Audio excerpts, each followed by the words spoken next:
को पता चल गया तो वो हम दोनों बहनों को घर से निकाल देंगे। मुझे जीजू के साथ सोने में बहुत ही अजीब लग रहा था, लेकिन मेरी बहन मिन्नत कर रही थी। उसके मुंह पर बहुत एहसान है, इसलिए मैं चुपचाप उसकी बात मान गई और उसके कमरे में जाकर बेड के कोने पर सो गई। सुबह होने से पहले ही मेरी बहन वापस आई। उसने मुझे जगाया और अपने कमरे में जाने को कहा। मैं अपने कमरे में आ गई, लेकिन मेरा दिमाग अपनी बहन की इस हरकत पर था कि रात को उसने मुझे जीजू के पास क्यों भेजा और वो खुद कहाँ गई थी।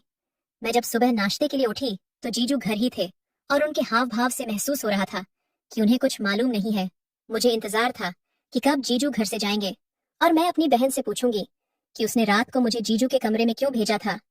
जीजू के जाने के बाद जब मैंने दीदी से सवाल किया कि तुम रात को कहाँ गई थी और ये सब कब से चल रहा है, तो वह मेरे सवाल पर रुकने लगी।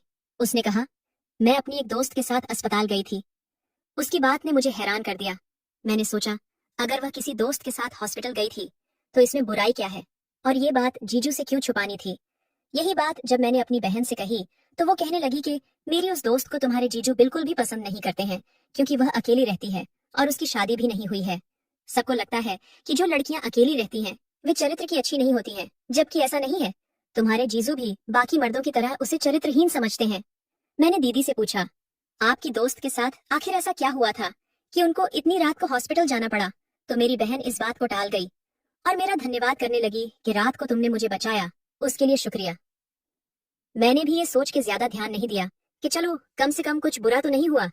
लेकिन कुछ दिन गुजरे ही थे कि फिर से एक रात मेरी बहन मुझे जगाने आ गई और मुझे अपने कमरे में जाकर सोने को कहा। मैंने पूछा, आज कहाँ जा रही हो, फिर से उसी दोस्त के साथ जा रही हो क्या? तो उसने कहा, हाँ, उसी के साथ जा रही हूँ। मैंने बहुत पूछा कि किस हॉस्पिटल में जा रही हो, क्यों जा रही हो, ताकि मुझे कुछ मालूम हो, लेकिन मेरी बहन ने मुझे कुछ नहीं बताया।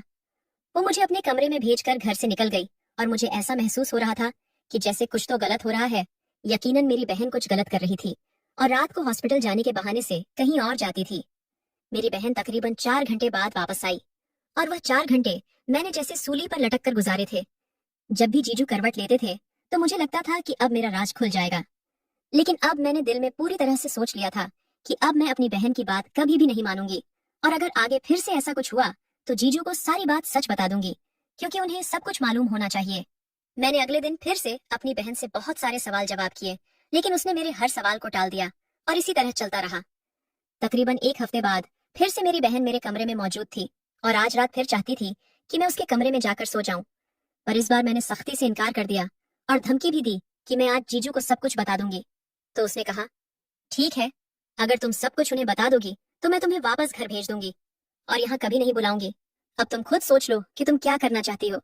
मेरे भविष्य का सवाल था, इसलिए मैं न चाहते हुए भी जाकर उनके कमरे में सो गई। मैं सोच रही थी कि अगर ये बात खुलेगी तो बात मुझ पर भी आएगी। अब मुझे क्या करना चाहिए? क्या अपने जीजू को बता देना चाहिए या फिर दीदी की बात मानकर खामोश रहना चाहिए? मैं चुपचाप लेटकर छत की तरफ देखते हुए यही सोच रही थी कि मुझे महसूस हुआ कि मेरे जीजू ने मेरी तरफ करवट ली। मैंने झट से आंखें बंद कर ली ताकि उन्हें महसूस हो कि मैं सो रही हूँ और करवट लेकर उनकी तरफ पीठ कर ली। लेकिन उन्हें शायद अंदाजा हो गया था कि मैं उनकी पत्नी नहीं हूँ बल्कि साली हूँ, इसलिए उन्होंने अपनी पत्नी से और मुझसे अपने ही तरीके से बदला ले लिया। मेरा नाम मुस्कान है, हम 2 ही बहनें हैं और हमारा घर एक छोटे से गांव में है। मेरी बड़ी बहन सुनैना की शादी एक शहर में हो गई थी और वह अपने पति के साथ शहर में रहती थी। मैंने जब मैट्रिक पास किया तो पास के ही कॉलेज में एडमिशन के लिए फॉर्म जमा करवा दिए, क्योंकि हमारे गांव की लड़कियां वहीं पढ़ने जाती थीं। लेकिन मेरी बहन ने जिद की कि वह मेरा एडमिशन बड़े शहर में करवाएगी और खुद ही मेरे सारे डॉक्यूमेंट ले गई और अपने शहर के कॉलेज में जमा करवा दिए। जब मेरा एडमिशन हो गया तो उसने खुद ही ऑफर किया कि मैं उसके घर में उसके पास रहूंगी। मेरी बहन ने अपने पति और मम्मी पापा को कैसे राजी किया मुझे नहीं मालूम, पर मैं खुश थी कि मुझे एक शहर के कॉलेज में पढ़ने का मौका मिल रहा था और मैं गांव छोड़कर शहर में आ गई। मुझे यहाँ आए अभी ज्यादा दिन नहीं हुए थे, लेकिन हर काम में मेरी बहन मेरा साथ देती थी। जिस तरह का फैशन चलता था वो मुझे उसी तरह के कपड़े लाकर देती थी, मुझे अच्छा खाना खिलाती थी और मेरी सारी फरमाइशें पूरी करती थी। और इसी तरह के बहुत से एहसान दीदी के मुंह पर बन गए थे। वैसे भी वह मेरी बड़ी बहन थी तो मैं उसकी हर बात माना करती थी। सब कुछ बिल्कुल ठीक चल रहा था। जब पहली बार कॉलेज में छुट्टी हुई तो मैं बहुत खुश थी कि अब मैं वापस अपने गांव जाऊंगी और अपने दोस्तों से मिलूंगी। लेकिन मेरी बहन ने मुझे ज्यादा दिन गांव में रहने नहीं दिया। वो बोली, तुम शहर में ही रहो और अपनी पढ़ाई पर ध्यान दो। मुझे लगता था कि वह मेरा बहुत ख्याल रखती है। वो मुझे शायद इसलिए इतना मोटिवेट करती है क्योंकि खुद उसने छोटे से ही कॉलेज में पढ़ा था और शायद वो ये चाहती थी कि उसकी बहन अच्छे से पढ़े और गांव में सबसे आगे रहे। मेरी बड़ी बहन के दिमाग में क्या चल रहा था, ये भी चिंता थी कि अगर मेरे जीजू जाग गए तो फिर क्या होगा, क्योंकि मुझे पहले से ही यकीन था कि वह सब कुछ जानते हैं। गली में बहुत अंधेरा था और मैं बहन के पीछे पीछे दबे पांव चल रही थी। मैंने काली चादर ले रखी थी और अंधेरे का ही हिस्सा मालूम हो रही थी। मैं बहुत ज्यादा डर रही थी, लेकिन मेरी बहन बगैर किसी डर और खौफ के आगे जा रही थी। मुझे यूं लगता था जैसे उसे एहसास हो रहा हो कि कोई उसके पीछे आ रहा है, क्योंकि वह थोड़ी दूर चलने के बाद रुककर पीछे भी देख लेती थी। लेकिन मैं अंधेरे में काली चादर लेकर चल रही थी, इसलिए शायद उसे नजर नहीं आ रही थी। मैंने देखा कि मेन रोड पर मेरी बहन एक गाड़ी में बैठकर चली गई। अंधेरे की वजह से मैं गाड़ी का नंबर भी ना देख सकी, और हैरत की बात यह थी कि गाड़ी की हेडलाइट वगैरह भी ऑन नहीं थी और गाड़ी भी काले रंग की थी।